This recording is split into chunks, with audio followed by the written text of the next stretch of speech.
On the evening of my 23rd birthday party, Clara appeared with her childhood friend, intending to celebrate with me. I offered them my sincere thanks for coming, but in a sudden and jarring turn of events, she chose that exact moment to break up with me. Fearing I would spiral into a deep depression, my sister arranged for me to travel to Europe, where I remained for the next 3 years. By the time I returned, Clara was already a married woman. My friends met me at the airport to welcome me home. And somehow Clara was there as well. The very same woman who had publicly humiliated me 3 years prior now stood before me with tears welling in her eyes, asking, "Leo, didn't you think about me at all these past 3 years?" After 3 long years away, I was finally back in the city I called home. I grabbed my luggage and walked through the arrival gate to see a large group of people waiting for me. At the forefront was my oldest friend, Sam, who immediately pulled me into a tight, welcoming hug. "Welcome back, Leo, our star designer," he boomed. My other friends crowded around, laughing and cheering. I made my way through the group, greeting each of them, but my gaze inevitably drifted towards the back where Clara was standing. She looked just as I remembered her, slender and composed, still partial to those impeccably tailored suits that made her seem both beautiful and unapproachable. The atmosphere around us was boisterous and joyful, yet she remained silent and still, her eyes fixed on me with a heavy, unreadable expression. Sam leaned in close and whispered, "God knows how she found out you were coming. We were careful not to mention it in the group chat." I quickly looked away, my mind flashing back to that disastrous birthday party 3 years ago, when she had broken up with me without any logical explanation. It was all because I had smiled and politely declined a birthday gift from her childhood friend Julian. In Clara's mind, my refusal was an act of condescension, a way of looking down on this supposedly ordinary man. Before I could fully shake the sting of that memory, Clara had maneuvered through the crowd and was standing directly in front of me. Her eyes were rimmed with pink, her voice was hoarse, and she was holding out a pair of fine leather gloves. "Long time no see," she said softly. "It's gotten cold here, and I know you never think to check the weather before you travel, so I brought these for you. You should put them on before we go outside."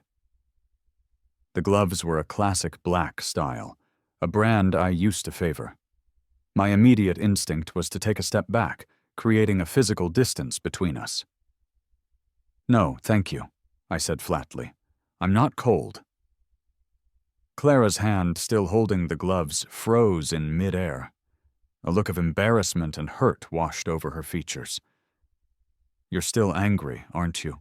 You didn't contact me a single time in 3 years. Leo, did you really not think of me even once?" The question was so absurd, it was almost laughable. She was the one who had ended things, not me. Before I could formulate a response, my friends had heard enough. "Miss Croft, you've certainly got some nerve," one of them remarked with a sarcastic smile. "You're a married woman now, running the family business. It wouldn't look very good if the press caught you here, would it?" I seized the opportunity to add my own voice to the conversation, looking her straight in the eye.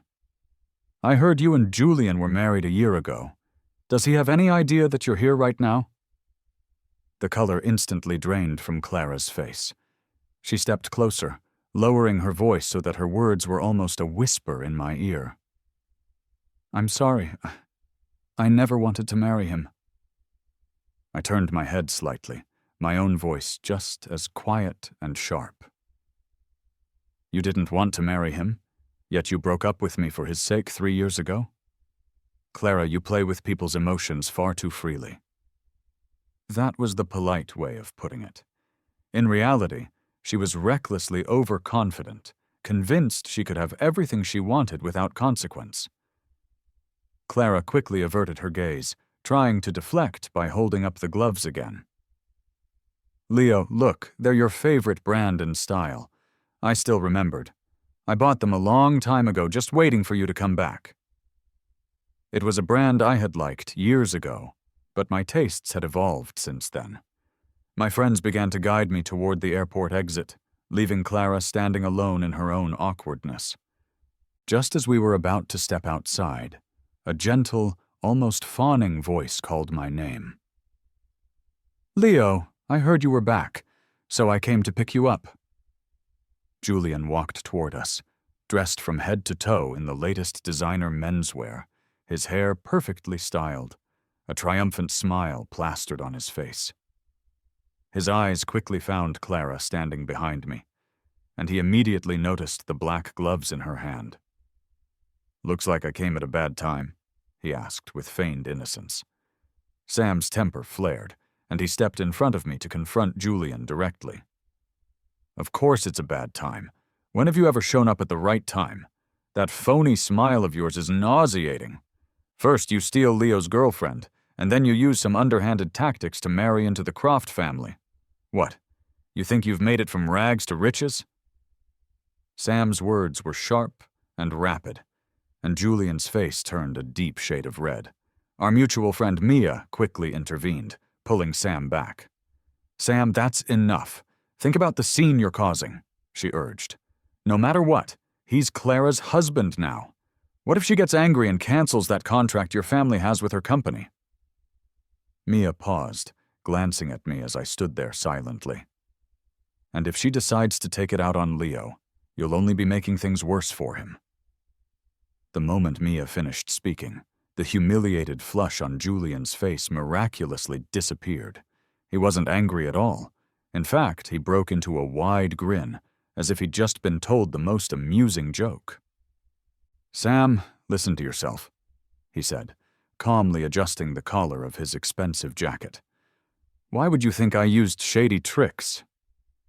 His gaze swept over everyone present before finally settling on me. "Clara was the one who pursued me. When I proposed, there were drones spelling out my love for her across the entire waterfront. Not like some people, who date for years and can't even manage to put a ring on her finger."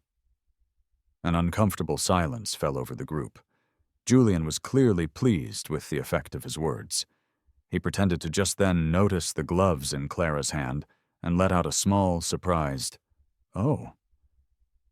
Aren't those the gloves I bought for you the other day?"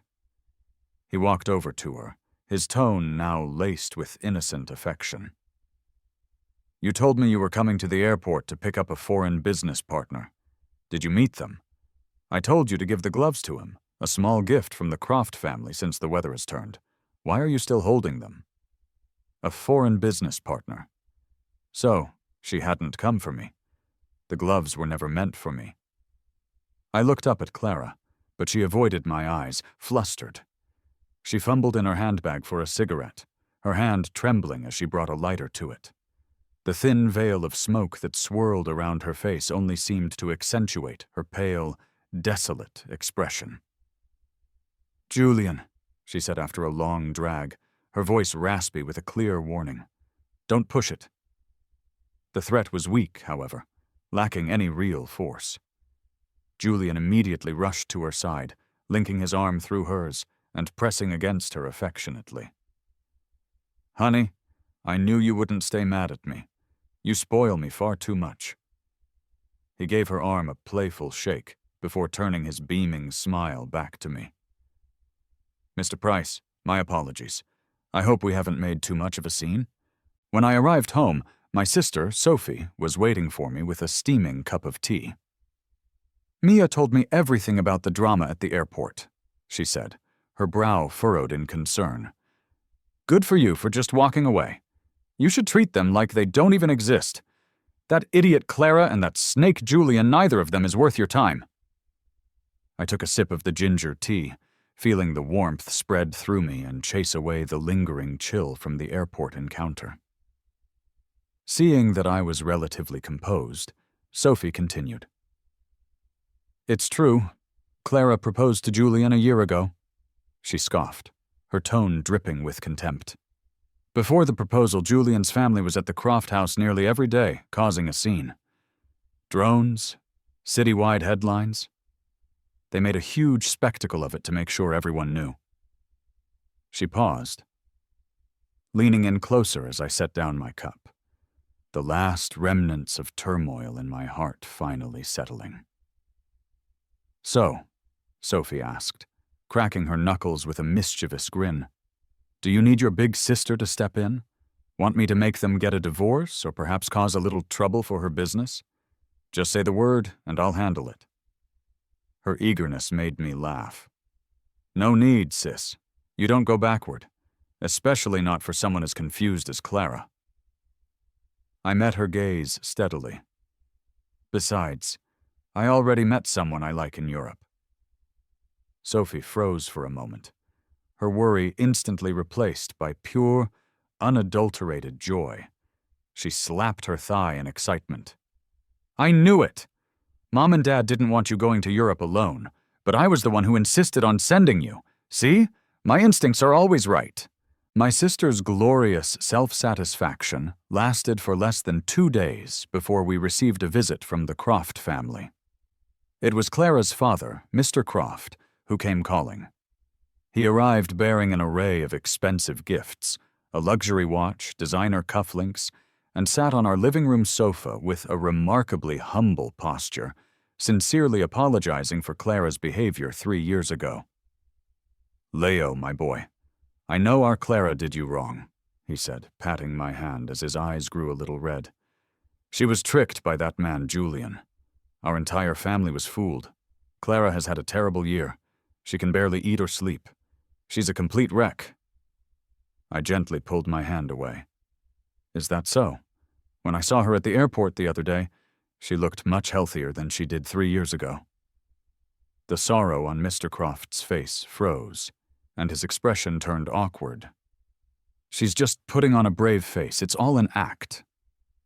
I offered a polite smile. "Sir, I understand why you're here, and I appreciate you making the trip, but I am already in love with someone else." I watched as his face slowly registered my words before continuing. "She's returning from overseas soon, and we plan to get engaged." After Mr. Croft departed, my sister shook her head, tutting under her breath. "The nerve of the Croft family, thinking they can win you back with a few trinkets." I calmly cleared away the tea set.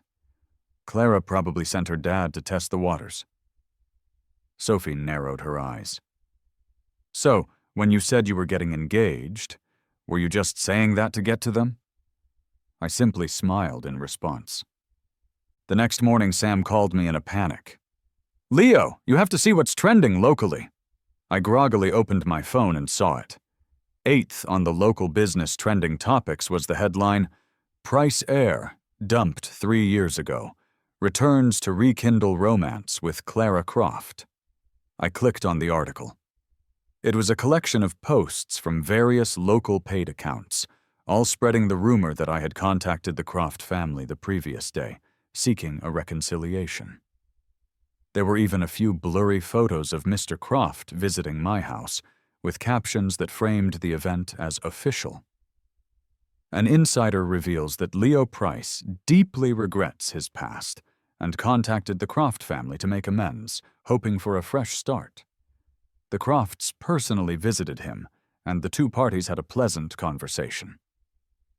I couldn't help but laugh. On the other end of the line, Sam was cursing. "This has the Crofts written all over it. It's disgusting. They come to you, get rejected, and then flip the entire narrative to make it look like you're the one begging to get back together. Now the comments are full of people trashing you, saying you couldn't make it abroad, and came back looking for a meal ticket." I scrolled through the comments, and they were indeed nasty.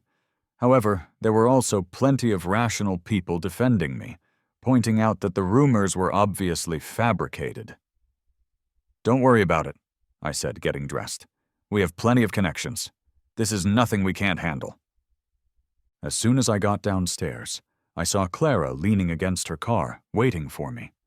She was wearing another one of her suits, but her face looked even more haggard than it had a few days ago, with faint, dark circles under her eyes. She rushed over the moment she saw me. "Leo, I'm already having someone take care of those rumors online. It wasn't my family. It was Julian." Her voice was raspy, as if she hadn't slept at all. "Don't be angry, Julian. He might have been manipulated. I'm sure he wasn't targeting you on purpose." I stopped and looked her up and down. "Do you think I'm that easy to fool?" She froze. "Yesterday, your dad came to my house. Besides your family and mine, who else could have possibly known?" I scoffed. "How could Julian have known all the details without an inside source? And let's just say, for the sake of argument, that he was being used. As his wife, if you can't even control your own husband, what right do you have to come here and talk to me?" My words hit her hard, and her face went pale. "Move," I said coldly. "I have things to do." Clara hurried after me, her tone becoming almost pleading. "Please, believe me, I'll handle this. Julian is emotionally unstable right now. We can't provoke him." I stopped and turned to face her squarely. "I'm not feeling particularly stable myself. How dare you come here and provoke me?" "Leo, let me explain. It's not what you think," she began, her voice strained. "That time at your birthday party 3 years ago, I was wrong. But can you please just listen to my explanation just once?" I crossed my arms and stared at her, my expression unyielding. "Julian had just graduated from college," she explained, her gaze thoughtful. "His family's business was in huge trouble, on the verge of bankruptcy. Then his father was suddenly diagnosed with late-stage liver cancer and needed money urgently. He wanted to meet some people at your birthday party to see if he could find an investor to help his family, but you rejected his gift right there in front of everyone." She looked at me, searching for understanding. "I know you didn't mean any harm, but to everyone else, it looked like you were looking down on him, humiliating him in public. He was already at his breaking point, and I didn't want him to suffer any more blows, so I acted impulsively and broke up with you."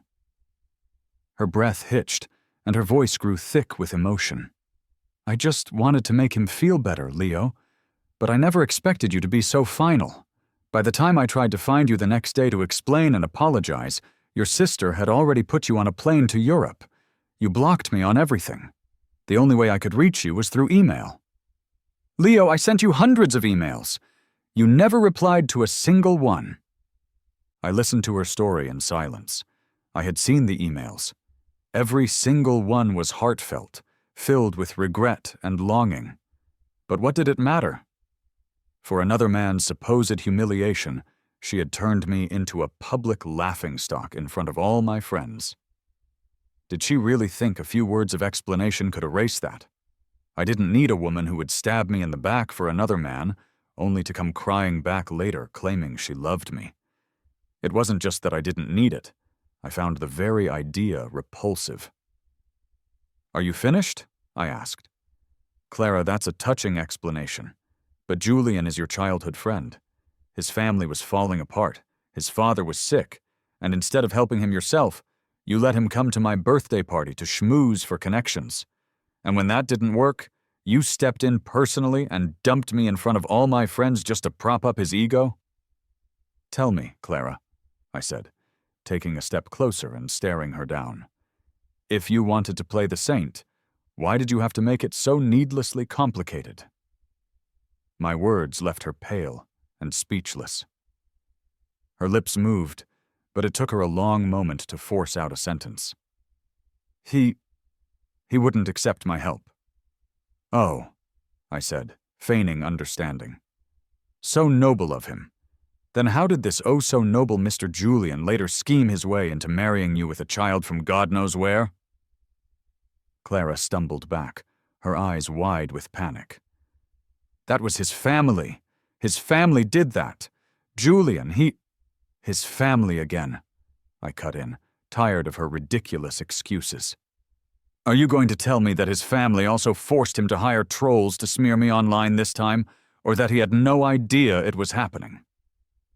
Clara was completely at a loss for words, her beautiful face just a mask of helpless confusion. This was becoming tedious. I looked away and called back toward the house. Williams, get a few people out here and have her removed. The heat was turned up high in Sam's apartment, but he was pacing back and forth in front of me like a caged animal. Leo, what are we going to do about all this? He asked frantically. I walked over to the floor-to-ceiling window and dialed an international number. When the call connected, I switched to another language, my voice calm and steady. Chloe? When do you get in? The day after tomorrow? Great, I'll be waiting. But before you arrive, there's something I need you to handle for me from over there. I hung up the phone and turned to see Sam staring at me in complete shock. Leo, when did your German get so good? He asked in disbelief. I glanced down at my phone screen, at the gentle smile on Chloe's face in the photo I'd set as her contact picture. I met a very warm person in Europe. Her name is Chloe. She's German. Whenever we were together, she would patiently listen to my awful German and correct me over and over again. With a teacher like that, you pick it up naturally. Besides, it was right after Clara and I had broken up. If I hadn't met the patient Chloe in a bar, I probably wouldn't have moved on so quickly. Sam blinked, then stamped his foot in frustration. Come on, man. Is this really the time to be getting all romantic on me? He walked over, looking at me as if I were a lost cause. Aren't you worried? It's obvious Julian is out to destroy you this time. I looked up and gave him a reassuring smile. I am handling it. Chloe is one of the top cybersecurity experts in Europe. All she has to do is send Julian a link with a Trojan virus, and she can get me all the proof I need. The messages, the payment records of him spreading rumors and hiring trolls. Sam's expression shifted from shock to doubt. But Julian's a college graduate. He's not stupid. Hacking his phone with a single text and a strange link. That seems impossible, right? He was right. Julian would never fall for something so obvious. But what if the text message comes from me? I asked. And what if the content of that message is a full audio recording of my conversation with Clara at my front gate today? Do you think he'll click on it then? 2 days later, a small storm swept through the local social media circles. Clara Croft, head of the Croft Corporation, was apparently still hung up on her ex-boyfriend, Leo Price, whom she had abandoned 3 years prior. Her old feelings for him were said to be burning as strong as ever. The news spread like wildfire, complete with blurry photos of Clara stopping me at the airport and handing me the gloves. Every post hinted that Clara still had feelings for me, and was even willing to divorce her husband for my sake. I was the one who had people post all of it. If Clara wanted to play the part of the devoted ex, I was more than happy to help her broadcast that devotion to the world, and at the same time deliver a solid counterpunch to Julian. I wanted everyone to know that it wasn't me who was still hung up on Clara, but her who was desperately chasing me. The effect was immediate. My phone buzzed. It was a text from Julian. Time Cafe, 3rd floor, private room. We need to talk. It seemed he couldn't resist opening the gift I sent him after all. In the private room at the cafe, Julian sat across from me and slammed his phone down on the table.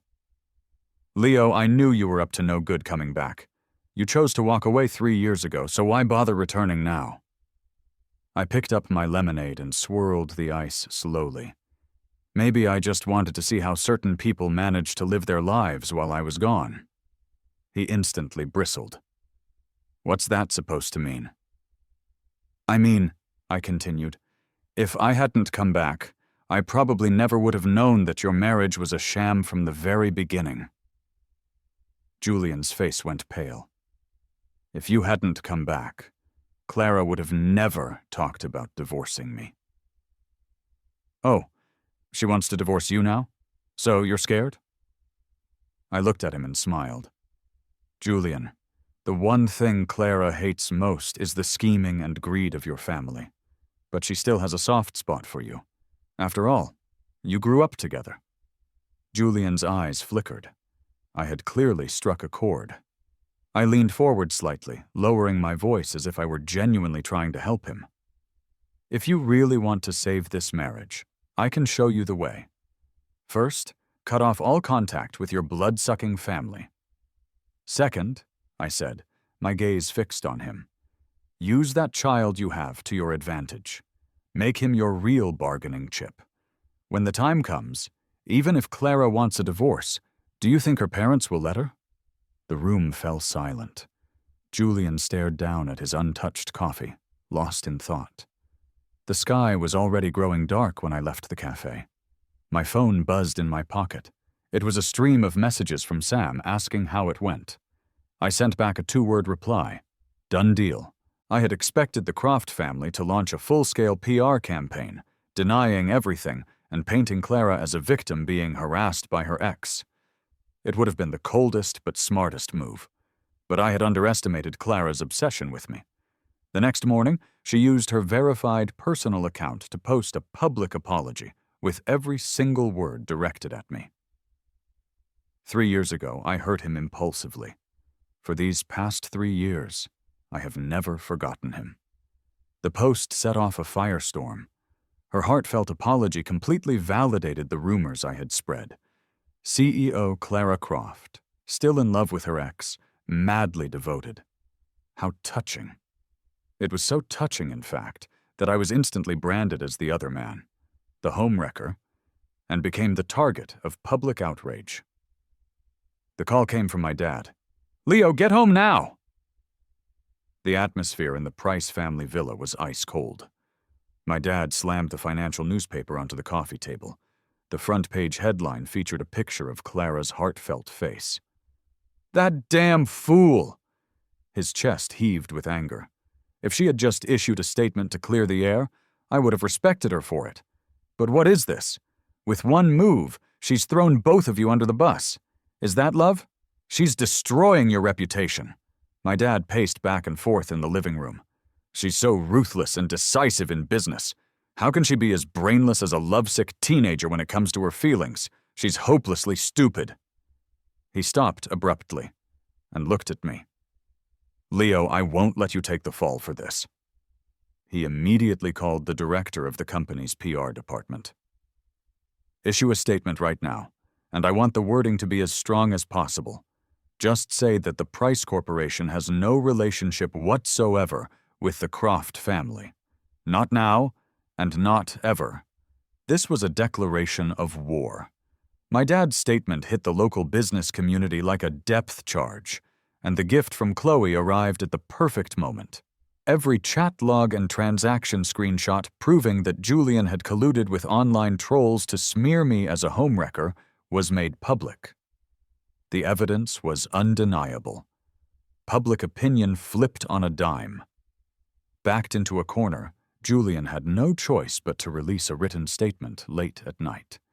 He apologized to me profusely, but threw his parents under the bus for everything. I only did it because my parents told me Leo was back. I acted foolishly and created a terrible misunderstanding. He had learned the first lesson I taught him very well. After the storm passed, Clara started showing up at my house frequently, her attitude incredibly humble. The gifts she sent piled up in the gatehouse: designer clothes, limited edition watches, everything imaginable. But no one in my family budged.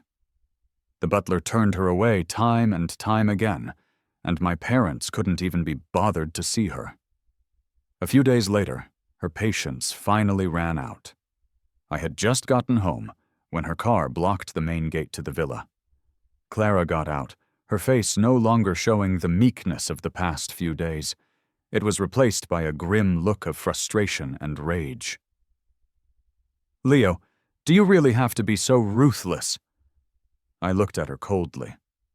"You're the one who was ruthless first." She sneered and walked closer, her eyes filled with a blatant threat. "Don't forget, Sam's family business relies on support from my family for most of its operations. And Mia, the biggest partner for her family's company, is also the Croft family.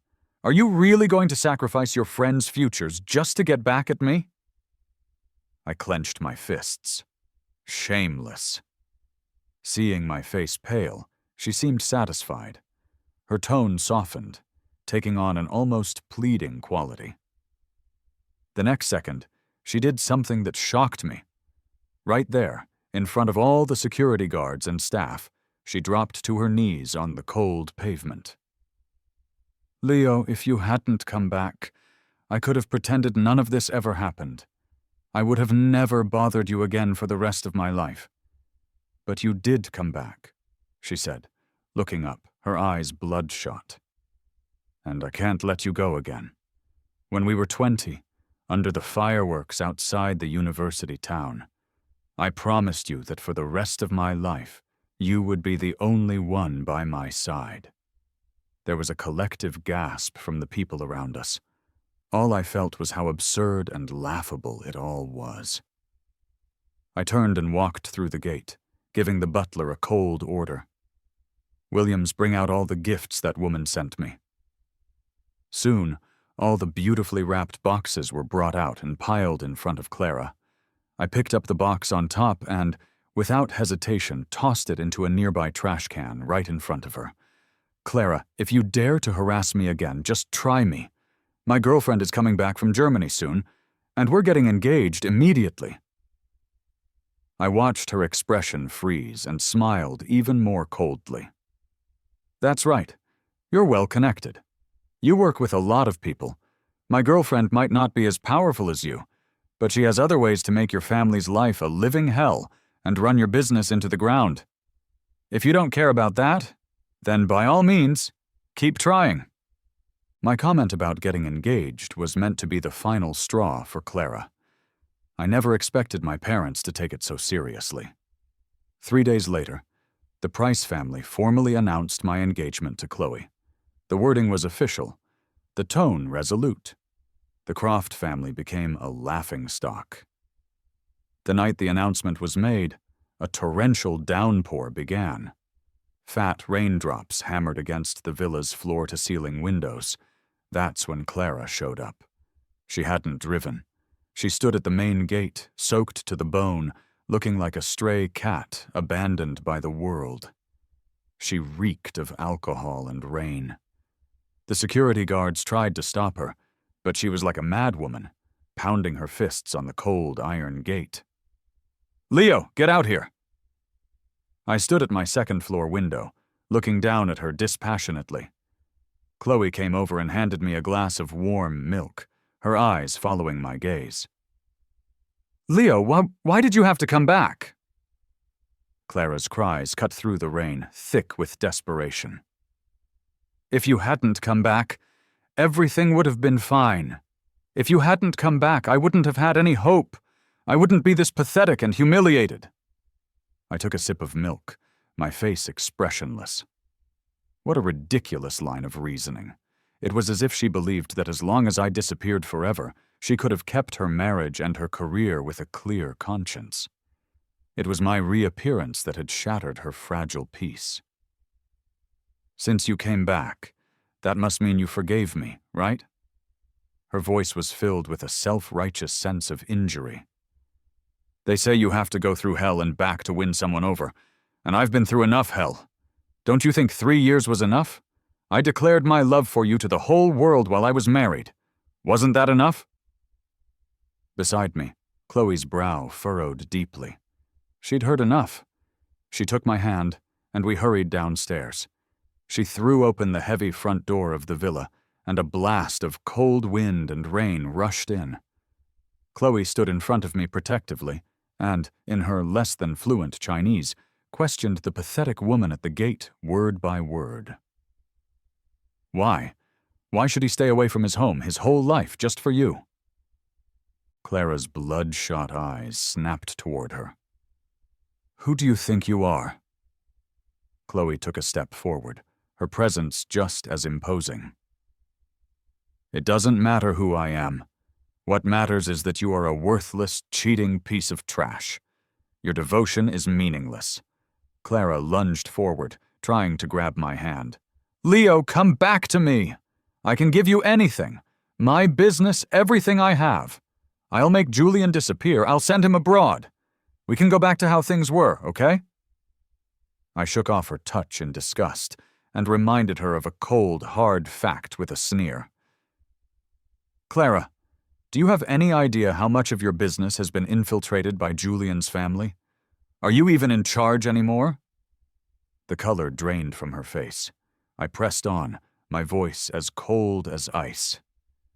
"If you were really in charge, you never would have agreed to your parents' demand to marry Julian in the first place." The last of her pretenses was torn away. All her devotion, all her promises were built on a foundation of sand she couldn't control. A single gust of wind, and it all came crashing down.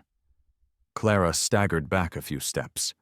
Then, in the pouring rain, she turned and disappeared into the darkness.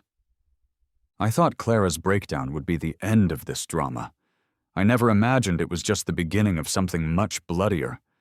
Clara found out the truth about the child's parentage, and that discovery was the final straw that broke her sanity. She couldn't confront anyone openly, so she stewed in her misery alone. Eventually, she started staying out all night, drinking heavily. Then, one drunken night, she unleashed all her resentment and bitterness on Julian. She sent the child away by force. She beat Julian so badly he had to run back to his own family for help, covered in blood. But his family's response was cold. "We don't interfere in your marriage." A fine way of not interfering. They were just afraid of tearing things apart with the Croft family and jeopardizing the tangled financial interests between them. Julian was sent back to that hell. The abuse, which started as a one-time thing, became a regular occurrence. Finally, he couldn't take it anymore. The man who was once so calculating, so obsessed with fame and fortune, chose the most brutal way to take them both down when all hope was lost. He gathered all the evidence he had on the Croft and Julian families, tax evasion, fraudulent accounting, and sent it all to the IRS. It was a devastating blow. Clara completely lost her mind. Another rainy night. She grabbed Julian by the throat and dragged him to the top of the second-floor staircase, her face contorted with rage. "You ruined me! You're not getting out of this alive either!" The next second, she let go. Julian tumbled down the stairs like a broken doll. I saw it all on the news the next day. Clara was arrested for aggravated assault. Julian was paralyzed from the neck down and would spend the rest of his life in a wheelchair. Both families were investigated for massive tax fraud. Their empires, once so mighty, collapsed overnight. And most of their once untouchable business assets, after being liquidated, naturally flowed to Sam's family company. When I called Sam, he was in the middle of signing a new partnership agreement. His voice on the other end of the line was triumphant. "Leo, you believe me now? Some people always have to pay their debts." 6 months later, Chloe and I set our wedding date. Before we left the country, we made a trip to the prison. Through the thick, bulletproof glass, I saw Clara again. She was wearing a blue and white striped prison uniform that hung loosely on her thin frame. Her hair had been cut short, and she wore no makeup, stripped of all her sophisticated disguises. Those once captivating eyes that had drawn me in were now cloudy and empty, like two pools of stagnant water. Her dull gaze focused on my face for a long time before she seemed to recognize me. There was no trace of her former queenly demeanor, nor the desperate madness of that rainy night. "Do you regret it?" I asked her. Regret hurting me, regret chasing me, or regret destroying everyone's lives, including her own? Her lips moved, but no sound came out. I didn't have the patience to wait. "Well, that's it. I'm leaving." Just as I turned to go, her voice, raspy like sandpaper, came through the receiver. "Why did you have to come back?" The same question again. I stopped, but didn't turn around. I just put the phone back to my ear. "If I didn't come back, how could I make you disappear from my world completely?" The other end of the line was dead silent. Then I heard her ragged breathing. "What do you mean?" She laughed, a low chuckle that grew into a crazed cackle. What do you mean, Leo? She slammed herself against the glass, banging her forehead against it, her eyes bloodshot as she stared at my back. It was you. You sent my flight information to Julian, didn't you? That scene at the airport. You wanted him to see it, didn't you? All of it? It was all your design. It was all you. I ignored the madness behind me. 6 months ago, when I received that email from Clara saying, "I'll come pick you up at the airport," I had, in fact, forwarded it to Julian. I didn't add any text, just a smiley face. I just wanted to mess with him, to let him know that the marriage he thought was so secure was nothing but a joke to me. But so much of what happened after that wasn't my doing. It was Clara's greed, Julian's jealousy and scheming, and Mr. Croft's interference that pushed them all off the cliff. All I did was loosen a rock that was already about to fall. All I can say is, I have them to thank. Thank you, Julian. Thank you, Mr. Croft. Without them pushing things along, it might have taken me a lot more effort to finally get rid of Clara, that leech who had burrowed under my skin. The prison gates closed slowly behind me. The sun was shining brightly outside. Chloe was standing under a nearby camphor tree. She was wearing a simple white dress, and when she saw me, her eyes curved into a smile. Sunlight filtered through the layers of leaves, casting dappled shadows on her. Gentle and peaceful. The light shifted beautifully, strange yet breathtaking. It was my new beginning.